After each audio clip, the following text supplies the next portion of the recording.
لوگوں کے مابین یہ پانی گردش، یہ جو میں نے عرض کیا تھا اس سے پہلے بھی، واٹر سائیکل جو ہے کہ یہ پہاڑوں کے اوپر جا کر جو ہے یہ اوور ہیڈ ٹینکس بن جاتے ہیں، یہ گلیشیئرز ہیں بڑے بڑے، کروڑ ارب ٹن جو ہے اس وہاں پر وہ برف پڑی ہوئی ہے، وہ پانی ہے۔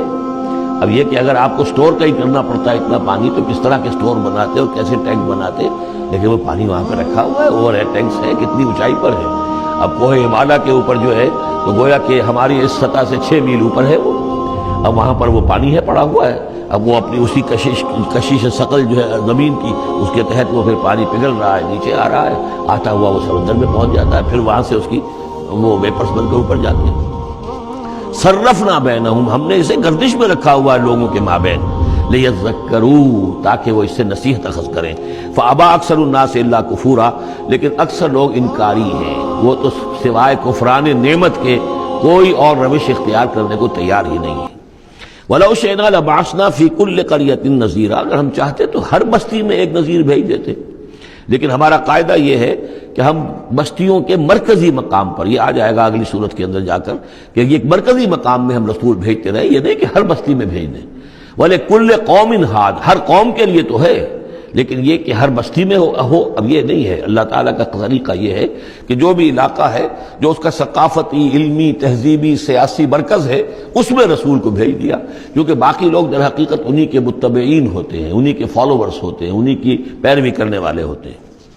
فَلَا تُطِعِ الْكَافِرِينَ وَجَاهِدْهُمْ بِهِ جِهَادًا كَبِيرًا، تو اے نبی آپ ان کافرین کی بات، کافروں کی بات مت مانیے۔ دیکھیے اطاعت دو معنی میں ہے، اطاعت ایک تو یہ کہ کسی نے حکم دیا اور آپ نے اس کی بات مان لی، یہ بھی اطاعت ہے کسی نے مخلصانہ انداز میں آ کے مشورہ دیا، دیکھو محمد اتنی سختی نہ کرو، یہ تم اپنی قوم کے ساتھ لڑائی مول لے رہے ہو، کیا فائدہ ہوگا، قوم ڈیوائیڈڈ ہو جائے گی، اور سوچ لو ہمارے جو قبیلے کی کوئی اگر عرب کے اندر کوئی دھاک بیٹھی ہوئی ہے تو اس لیے کہ ہمارا قبیلہ مجتمع ہے، اب اس طریقے سے تم نے جو معاملہ کر دیا، بھائی کو بھائی سے کٹوا دیا اور والدین سے بیٹوں کو جدا کر دیا، تو اس کا کیا معاملہ، اس سے بہتر ہے صلح جوئی ہونی چاہیے، اور مل جل کر کوئی بات کیجئے ایسی کہ جس سے صلح ہو جائے، کچھ آپ اپنی منوا لیں، کچھ ان کی مان لیں۔ اس قسم کا باقاعدہ کردار جو ولید بن مغیرہ کا کردار یہی تھا، اور وہ یہی چاہتا تھا کہ کسی طریقے سے یہ تصادم ختم ہو اور کسی ٹرمز کے اوپر کو مصالحت ہو جائے۔ تو بار بار جو کہا جاتا ہے فَلَا تُطِعِ الْكَافِرِينَ، تو کیا مانی، حضور کون سے کافر کی اطاعت کرنے کے لیے آمادہ تھے؟ لیکن ایسی بات ایسی ہوتی ہے کہ جس کے بارے میں کسی وقت جب کہ آدمی کسی شدید دباؤ میں ہو تو بربنائے طبع بشری ہو سکتا ہے کہ طبیعت جو ہے کچھ اس کی بات سننے کی طرف تو مائل ہو ہی جائے، جیسا کہ ہم سورہ بنی اسرائیل میں پڑھ چکے ہیں، وَإِن كَادُوا لَيَفْتِنُونَكَ عَنِ الَّذِي أَوْحَيْنَا إِلَيْكَ لِتَفْتَرِيَ عَلَيْنَا غَيْرَهُ وَإِذًا لَّاتَّخَذُوكَ خَلِيلًا، یہ لوگ تو تلے ہوئے ہیں کہ آپ کو بچلا دیں اس چیز سے کہ جو ہم نے آپ پر وحی کی ہے، کہ آپ کچھ اور گھڑ کر ہماری طرف منسوب کر دیں، پھر یہ آپ کو دوست بنا لیں گے، جھگڑا ختم، لڑائی ختم ہو جائے گی۔ لڑائی تو ان کو ہماری آیات سے ہے، ہمارے قرآن سے ہے، ذاتی آپ کے ساتھ تو کوئی جھگڑا نہیں ہے۔ لیکن یہ کہ فرمایا وَلَوْلَا أَن ثَبَّتْنَاكَ لَقَدْ كِدتَّ تَرْكَنُ إِلَيْهِمْ شَيْئًا قَلِيلًا، اور اگر ہم نے ہی آپ کو جمائے نہ رکھا ہوتا تو اے محمد صلی اللہ علیہ وسلم عین ممکن تھا کہ آپ کچھ نہ کچھ ان کی طرف جھک ہی جاتے۔ تو یہ جو دباؤ تھا شدید، اس کا اندازہ کیجئے اس سے، تو فرمایا جا رہا فَلَا تُطِعِ الْكَافِرِينَ، آپ ان کی باتیں بھی مت سنیں، اس قسم کی کسی بات کے لیے آپ جس کو کہتے ہیں ٹو لینڈ این ایئر، کہ آپ اپنا کان اس کو دیں کہ وہ آپ کے کان میں آ کر یہ بات کر دیں، یہ بھی نہ کریں، آپ اس کی بھی آپ اس کا موقع نہ دیں۔ وَجَاهِدْهُمْ بِهِ جِهَادًا كَبِيرًا، اور آپ ان کے ساتھ اس قرآن کے ساتھ جہاد کیجئے، یہ قرآن تلوار ہے، اس کے ساتھ جہاد کیجئے اور بڑا جہاد کیجئے۔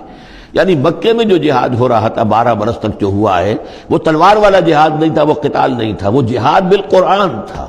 یہ بہت اہم موضوع ہے جس پہ میری تقریر موجود ہے، کتابچہ موجود ہے، بلکہ 2 ہے، جہاد بالقرآن اور پھر جہاد بالقرآن کے 5 محاذ۔ آج بھی ہمارے ہاں جو بھی قومی مسائل ہیں، ملکی مسائل ہیں، ہمارے اس وقت اجتماعی مسائل ہیں، واقعہ یہ ہے کہ ان کے لیے 5 محاذ ہیں جن پر کہ قرآن مجید کی شمشیر ہاتھ میں لے کر جہاد کرنے کی ضرورت ہے۔ اب اس وقت ظاہر بات ہے کہ اس کا موقع نہیں ہے، لیکن یہ کہ اس اعتبار سے کہ ایک انقلابی جد و جہد، اللہ کے دین کو قائم کرنے کی جد و جہد میں دعوت قرآن کے ذریعے سے، تربیت قرآن کے ذریعے سے، تزکیہ قرآن کے ذریعے سے، یہ ساری چیزیں ہم پڑھتے چلے آ رہے ہیں، تبشیر قرآن کے ذریعے، انذار قرآن کے ذریعے، تذکیر قرآن کے ذریعے، اور جو سینوں کے اندر کے جو روگ ہیں ان کا علاج قرآن سے، شفاء لما فی الصدور، نصیحت قرآن سے، یہ سارا قرآن سے۔ تو تو اس حوالے سے جاہدہم بہی جہادن کبھی